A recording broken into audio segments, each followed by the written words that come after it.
Hello everyone, सर्व education से मैं रंजना गुप्ता। तो हम क्लास 11th की बिजनेस स्टडीज़ का second chapter forms of business organisation discuss कर रहे थे। आज हम last form of organisation companies के बारे में डिस्कस करें। पार्टनरशिप भी हमने पढ़ लिया, सोल प्रोप्राइटरशिप, कोऑपरेटिव सोसाइटी, ये सब हमने डिस्कस कर लिया। अब हम कंपनीज के बारे में समझेंगे कि कंपनीज किसे कहते हैं। कंपनीज का नाम तो हमने बहुत सुना है, जैसे रिलायंस कंपनी है, टाटा कंपनी है। अब कंपनी फॉर्म ऑफ ऑर्गेनाइजेशन है होती कौन सी है उसके बारे में समझते हैं। तो कंपनी क्या है? Company is a voluntary association of persons for profit. Company भी क्या है? एक वॉलंटरी एसोसिएशन है। एसोसिएशन का क्या मतलब है कि कुछ पर्संस एक साथ आकर वर्क टुगेदर कर रहे हैं। साथ में आकर किस पर्पस के लिए वर्क टुगेदर कर रहे हैं? प्रॉफिट अर्न करने के लिए। अब इतनी बात आपको समझ आई कि कंपनी में कुछ लोग प्रॉफिट अर्न करने के लिए साथ में आकर काम कर रहे हैं। बाकी कंपनी कैसे डिफरेंशिएट है बाकी फॉर्म्स ऑफ ऑर्गेनाइजेशन से, ये हम कंपनी के फीचर्स डिस्कस करके समझेंगे। तो देखते हैं कंपनी के क्या क्या फीचर्स हैं। सबसे पहला कंपनी का फीचर है separate legal entity. Sole proprietorship में भी हमने सेपरेट लीगल एंटिटी के बारे में पढ़ा था। कोऑपरेटिव सोसाइटीज में भी हमने सेपरेट लीगल एंटिटी के बारे में पढ़ा था। सेपरेट लीगल एंटिटी का क्या मतलब है कि जो ऑनर है और जो हमारी ऑर्गेनाइजेशन है, उन दोनों की एंटिटी, उन दोनों की पहचान अलग अलग है। जैसे एक एग्जांपल लें, ये राम और श्याम दो पर्सन्स हैं। राम की अपनी एंटिटी है, श्याम की अपनी एंटिटी है। राम की अपनी पहचान है और श्याम की अपनी पहचान है। वैसे ही जब हम कंपनी की बात करते हैं तो कंपनी एक अलग पर्सन मानी जाती है, कंपनी की पहचान अलग है और कंपनी के जो मेंबर्स हैं, जो भी कंपनी को रन कर रहे हैं, उनकी पहचान अलग होती है।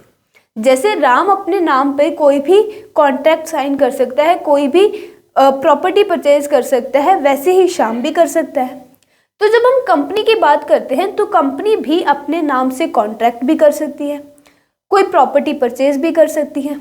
अगर किसी के ऊपर केस करना हो तो कंपनी वो भी कर सकती है। अगर किसी को कंपनी के नाम पे केस करना हो तो वो भी कर सकते हैं। उसके लिए हमें ऑनर का नाम यूज करने की जरूरत नहीं होती। लेकिन जब हमने सोल प्रोप्राइटरशिप पढ़ा था तब हमने क्या पढ़ा था कि सभी कुछ, जो भी अगर कोई कॉन्ट्रैक्ट करना है, कोई प्रॉपर्टी परचेज करनी है, अगर केस करना है, तो वो सभी कुछ ऑनर के नाम से होगा। लेकिन जब हम कंपनी की बात करते हैं तो कंपनी में कंपनी की अलग अपनी सेपरेट एंटिटी होती है, वो अपने नाम से भी ये सारा कुछ कर सकती है। तो कंपनी की जो एंटिटी होती है वो उसके ऑनर से, उसके मेंबर से डिफरेंट होती है, सेम नहीं होती। नेक्स्ट पॉइंट है हमारे पास आर्टिफिशियल पर्सन। जैसे मैं और आप पर्सन्स हैं, हम लोग हैं नेचुरल पर्सन्स। लिविंग बींग्स जो होते हैं वो होते हैं नेचुरल पर्सन्स। वैसे ही कंपनी जो है उसकी भी एक अलग एग्जिस्टेंस है। तो जो लॉ है, अब लॉ इसे क्या मानता है? एक आर्टिफिशियल पर्सन मानता है। मतलब कि जैसे हम, जो हमारे पास जो राइट्स है, जैसे मैं कुछ प्रॉपर्टी ओन कर सकती हूँ, जैसे मैं कोई कॉन्ट्रैक्ट साइन कर सकती हूँ, वैसे ही कंपनी भी सारे काम कर सकती है। लेकिन ये नेचुरल पर्सन से डिफरेंट कैसे है कि ये बस लिविंग बीइंग नहीं है। तो कंपनी को भी हमने एक पर्सन माना है। कौन सा पर्सन है वो? Artificial person. जो भी सारी एक्टिविटीज होती है, जो भी सारे ऑपरेशंस होते हैं कंपनी के, वो हम किसके नाम से करते हैं? कंपनी के खुद के नाम से करते हैं। तो कंपनी की जो एंटिटी है वो किसकी है? आर्टिफिशियल पर्सन की एंटिटी है। नेक्स्ट हमारे पास फीचर है रजिस्ट्रेशन। अब कंपनी के अगर रजिस्ट्रेशन की बात करें तो कंपनी विदाउट रजिस्ट्रेशन हम फॉर्म ही नहीं कर सकते। कंपनी की रजिस्ट्रेशन करवाना हमें कंपल्सरी है। और अगर आपको कंपनी फॉर्म करनी है तो कंपनी की रजिस्ट्रेशन कंपनीज एक्ट 2013 के अंडर हम रजिस्टर करवाएंगे। तो विदाउट रजिस्टर हम कंपनी को फॉर्म नहीं कर सकते। नेक्स्ट हमारे पास फीचर है परपेचुअल सक्सेशन। परपेचुअल का मतलब होता है नेवर एंडिंग। अभी हमने बात की कि कंपनी जो है एक आर्टिफिशियल पर्सन है और उसकी एक सेपरेट लीगल एंटिटी होती है उसके मेंबर से। तो जो कंपनी की स्टेबिलिटी है, कंपनी की एग्जिस्टेंस है, वो परपेचुअल होती है। मतलब कि कभी खत्म नहीं होती। चाहे कोई मेंबर छोड़ के चला जाए, चाहे किसी मेंबर की डेथ हो जाए, चाहे कोई मेंबर इंसॉल्वेंट हो जाए, इससे कंपनी की एग्जिस्टेंस पे कोई फर्क नहीं पड़ता, कंपनी वैसी की वैसी ही रहेगी। तो इसीलिए कहा जाता है कि कंपनी का जो सक्सेशन है, कंपनी की जो एग्जिस्टेंस है वो परपेचुअल है, नेवर एंडिंग है। नेक्स्ट हमारे पास पॉइंट है कॉमन सील। अब देखो, अगर मुझे कोई प्रॉपर्टी खरीदनी है या फिर मुझे कोई कॉन्ट्रैक्ट साइन करना है तो मैं अपने साइन करके उस प्रॉपर्टी को खरीद सकती हूँ।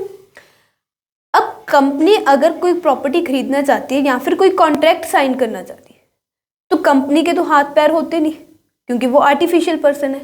तो कंपनी ऐसे में सिग्नेचर्स नहीं कर सकती। तो उसकी जगह हम क्या करते हैं, अगर हमें कोई कॉन्ट्रैक्ट साइन करना है कंपनी के नाम से या फिर कोई प्रॉपर्टी परचेज करनी है कंपनी के नाम से, तो हम कंपनी की एक कॉमन सील यूज करेंगे as a signature of company. और वो कॉमन सील कौन यूज करेगा, जो भी कंपनी के रिप्रेजेंटेटिव्स होंगे वो उस सील को यूज करके कंपनी के नाम से कोई भी कॉन्ट्रैक्ट, कोई भी बिल्डिंग वगैरह परचेज कर सकते हैं। नेक्स्ट फीचर है हमारे पास ट्रांसफरेबिलिटी ऑफ शेयर्स। कंपनीज क्या करती हैं, जो भी कंपनी की कैपिटल होती है उसे स्मॉल पार्ट्स में डिवाइड करती है। उस एक स्मॉल पार्ट को हम कहते हैं शेयर। जो पर्सन उन शेयर्स को परचेज करता है वो बन जाता है कंपनी का मेंबर। मतलब कि अगर आप किसी कंपनी का मेंबर बनना चाहते हो तो आपको क्या करना पड़ेगा, उस कंपनी के शेयर्स परचेज करने पड़ेंगे। अब मैंने शेयर्स परचेज कर लिए रिलायंस के, मैं रिलायंस की मेंबर बन गई। मान लो कि अभी मुझे अपनी मेंबरशिप छोड़नी है, तो मेंबरशिप छोड़ने के लिए मुझे क्या करना होगा, सिंपली मैं अपने शेयर्स किसी और को सेल कर दूंगी, मैं अपने शेयर्स किसी और को ट्रांसफर कर दूंगी और मैं अपनी मेंबरशिप छोड़ सकती हूँ। तो जो भी कंपनी शेयर्स इशू करती है वो इजीली ट्रांसफर हो जाते हैं। आप किसी के नाम पे भी उन शेयर्स को ट्रांसफर कर सकते हो, मतलब किसी को भी उन शेयर्स को सेल कर सकते हो। नेक्स्ट पॉइंट है सेपरेट ऑनरशिप एंड कंट्रोल। अभी हमने डिस्कस किया कि कंपनी का मेंबर बनने के लिए हमें क्या करना होगा, कंपनी के शेयर्स परचेज करने होंगे। जो पर्सन कंपनी के शेयर्स परचेज करता है वो होता है कंपनी का ऑनर, उसे हम कंपनी का ऑनर कहते हैं। और जो पर्सन शेयर परचेज कर रहा है वो शेयर्स होल्ड कर रहा है तो उसे हम शेयर होल्डर भी कह देते हैं। तो जो शेयर होल्डर्स होते हैं वो कंपनी के ऑनर्स होते हैं। और कंपनी की जो मैनेजमेंट होती है और कंट्रोल होता है वो होता है डायरेक्टर्स के हाथ में। जैसे हमने लास्ट कोऑपरेटिव सोसाइटीज में समझा था कि जो कोऑपरेटिव सोसाइटीज का कंट्रोल है वो एक इलेक्टेड कमेटी के पास होता है, वैसे ही कंपनीज का जो कंट्रोल होता है वो भी इलेक्टेड मेंबर्स के पास होता है, जिन्हें हम कहते हैं डायरेक्टर्स ऑफ द कंपनी। आप जो कंपनीज के मेंबर हैं, कंपनी के मेंबर्स हैं, उनमें से भी किसी पर्सन को डायरेक्टर चूज कर सकते हो और बाहर के किसी पर्सन को जिसके पास कंपनी के शेयर्स नहीं है उनमें से भी किसी को अपना डायरेक्टर चूज कर सकते हो। तो जो कंपनी का कंट्रोल होता है, मैनेजमेंट होती है, वो डायरेक्टर्स के हाथों में होती है, लेकिन कंपनी के जो ऑनर्स होते हैं वो होते हैं शेयर होल्डर्स, जिनके पास कंपनी के शेयर्स होते हैं। तो शेयर होल्डर्स मतलब कि ऑनर्स और जिनके पास कंट्रोल होता है डायरेक्टर्स, वो दोनों अलग अलग होते हैं, सेपरेट ऑनरशिप और कंट्रोल होता है। लास्ट फीचर है हमारे पास लिमिटेड लायबिलिटी। कंपनी के जो मेंबर्स होते हैं उनकी लायबिलिटी लिमिटेड होती है, मतलब कि उनके जो पर्सनल एसेट्स हैं वो हम कंपनी की लायबिलिटीज को पे ऑफ करने के लिए यूज नहीं करेंगे। बस जितनी उन्होंने कैपिटल कंट्रीब्यूट की है उतनी ही उनकी लायबिलिटी बनती है, उसके अलावा उनके पर्सनल एसेट्स वगैरह हम कुछ भी यूज नहीं करेंगे कंपनी की लायबिलिटी को पे ऑफ करने के लिए। तो कंपनी फॉर्म ऑफ ऑर्गेनाइजेशन के क्या क्या फीचर्स हमने देखे कि ऐसी फॉर्म ऑफ ऑर्गेनाइजेशन जिसमें कुछ लोग वॉलंटरली एसोसिएट हो रहे हैं, साथ में आकर प्रॉफिट अर्न करने के लिए काम कर रहे हैं। और क्या क्या फीचर्स हैं कंपनी के, कंपनी की एक सेपरेट लीगल एंटिटी होती है, मतलब कि उसके मेंबर्स और कंपनी दोनों हम अलग अलग पर्सन्स मानते हैं।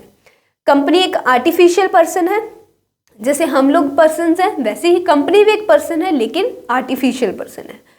थर्ड, कंपनी के रजिस्ट्रेशन करवाना कंपलसरी है under companies act 2013। Fourth, perpetual succession होता है कंपनी का, नेवर एंडिंग होती है कंपनीज। फिफ्थ, कॉमन सील होती है कंपनी की, मतलब कि स्टैंप और कॉमन सील यूज करते हैं हम कंपनी के सिग्नेचर्स की जगह पर। नेक्स्ट पॉइंट है ट्रांसफरेबिलिटी ऑफ शेयर्स। जो भी कंपनी का मेंबर है वो इजीली कंपनी के शेयर्स ट्रांसफर कर सकता है किसी भी पर्सन के नाम पर, अगर वो मेंबरशिप छोड़ना चाहता है तो। नेक्स्ट पॉइंट है सेपरेट ऑनरशिप और कंट्रोल। कंपनी में सबसे बड़ा फीचर ये होता है कि कंपनी के जो ऑनर्स होते हैं और जिन लोगों के हाथों में कंट्रोल होता है वो दोनों अलग अलग होते हैं। ऑनर्स शेयर होल्डर्स होते हैं और जिनके पास कंट्रोल होता है वो होते हैं कंपनी के डायरेक्टर्स। नेक्स्ट फीचर है हमारे पास सभी मेंबर्स की जो लाइबिलिटी है वो होती है लिमिटेड। हम उनके पर्सनल एसेट्स यूज नहीं करेंगे कंपनी की लाइबिलिटीज को पे ऑफ करने के लिए। तो कंपनी फॉर्म ऑफ ऑर्गेनाइजेशन किस तरह की होती है वो आपको समझ आया। अब नेक्स्ट हम कंपनीज के मेरिट्स और डीमेरिट्स डिस्कस करेंगे। अब हम डिस्कस करते हैं मेरिट्स ऑफ द कंपनी। देखो जो मेरिट्स और डीमेरिट्स हैं वो सारे फीचर में से ही डिराइव होंगे, तो ज़्यादा हमें मुश्किल नहीं होगी मेरिट्स और डीमेरिट्स को समझने के लिए। तो सबसे पहले समझते हैं मेरिट्स ऑफ द कंपनी। सबसे पहला मेरिट है limited liability. Company form of organisation में जो भी मेंबर्स होते हैं उनकी लाइबिलिटी क्या होती है, लिमिटेड। सेकेंड मेरिट क्या है, ट्रांसफरेबिलिटी ऑफ इंटरेस्ट। फीचर में भी हमने पढ़ा था कि ट्रांसफरेबिलिटी ऑफ शेयर्स, कि अगर कोई मेंबर अपनी मेंबरशिप छोड़ना चाहता है तो सिंपली वो शेयर्स को सेल करके ट्रांसफर करके अपनी मेंबरशिप छोड़ सकता है। तो कंपनी में अगर आप कोई कंपनी ज्वाइन कर रहे हो तो आप इजीली अपने इंटरेस्ट को किसी और पर्सन के नाम पे ट्रांसफर कर सकते हो। थर्ड मेरिट है परपेचुअल सक्सेशन। ये भी हमने फीचर में डिस्कस किया था कि कंपनी की जो एग्जिस्टेंस है वो क्या होती है, परपेचुअल होती है, क्योंकि इसकी एंटिटी सेपरेट होती है मेंबर से। तो मेंबर आए जाएं उससे हमें कंपनी के ऊपर कोई भी फर्क नहीं पड़ता। नेक्स्ट मेरिट है ग्रोथ एंड एक्सपेंशन। कंपनीज के पास कंपैरेटिवली लार्जर फंड्स होते हैं और लार्जर प्रॉफिट्स होते हैं, जिस वजह से कंपनीज अपनी ग्रोथ और एक्सपेंशन कंपैरेटिवली बाकी ऑर्गेनाइजेशन से कंपनी की ग्रोथ और एक्सपेंशन ज़्यादा होती है। नेक्स्ट मेरिट है हमारे पास एफिशिएंट मैनेजमेंट। ये भी फंड्स के रिलेटेड ही है। कंपनीज के पास ज़्यादा फंड्स होते हैं तो कंपनीज बेसिकली क्या करती हैं, मोर एफिशिएंट मोर प्रोफेशनल पर्सन्स को अपॉइंट कर लेती हैं अपनी मैनेजमेंट के लिए। तो इसीलिए कंपनीज की जो मैनेजमेंट होती है वो एफिशिएंट हो जाती है। लास्ट मेरिट है हमारे पास लार्जर कैपिटल। कंपनीज के पास लार्जर फंड्स होते हैं, लार्जर अमाउंट ऑफ कैपिटल होती है, इसीलिए ये भी एक क्या है, मेरिट है कंपनीज की। तो बेसिकली क्या क्या मेरिट्स हैं, सबसे पहली लिमिटेड लाइबिलिटी होती है पार्टनर्स की। Second transferability of interest, easily हम ट्रांसफर कर सकते हैं इंटरेस्ट को। थर्ड परपेचुअल एग्जिस्टेंस होती है कंपनी की। फोर्थ ग्रोथ एंड एक्सपेंशन कर सकते हैं कंपनी की इजीली हम। नेक्स्ट है एफिशिएंट मैनेजमेंट होती है कंपनी की। और लास्ट है लार्जर फंड्स होते हैं कंपनी के पास। ये थी कंपनी के मेरिट्स। अब नेक्स्ट है कंपनी के डीमेरिट्स। तो अब देखते हैं डीमेरिट्स ऑफ कंपनीज। सबसे पहली डीमेरिट है कॉम्प्लेक्स फॉर्मेशन। कंपनीज की फॉर्मेशन कंपनीज एक्ट 2013 के अंडर रजिस्ट्रेशन करवाने से होती है। साथ ही में हमें कुछ लीगल फॉर्मेलिटीज भी पूरी करनी पड़ती है। इसी वजह से कंपनीज की जो फॉर्मेशन है वो थोड़ी सी कॉम्प्लेक्स होती है और ये एक डीमेरिट है कंपनीज की। नेक्स्ट है लैक ऑफ सीक्रेसी। कंपनीज को अपनी फाइनेंशियल स्टेटमेंट्स, बैलेंस शीट और profit and loss registrar of companies और जनरल पब्लिक के सामने सबमिट करनी होती है, जिस वजह से कंपनी के ऑपरेशंस में सीक्रेसी नहीं रहती। तो ये भी एक डीमेरिट हो जाती है कंपनी की। नेक्स्ट डीमेरिट है न्यूमरस रेगुलेशंस। फॉर्मेशन के टाइम पे भी हमें बहुत सारी लीगल फॉर्मेलिटीज पूरी करनी पड़ती है और फॉर्मेशन के बाद भी कंपनीज को हर साल बहुत सारी regulations, rules and regulations follow करने पड़ते हैं। इसी वजह से कंपनीज में न्यूमरस रेगुलेशंस होती हैं, जो कि एक लिमिटेशन है कंपनीज के लिए।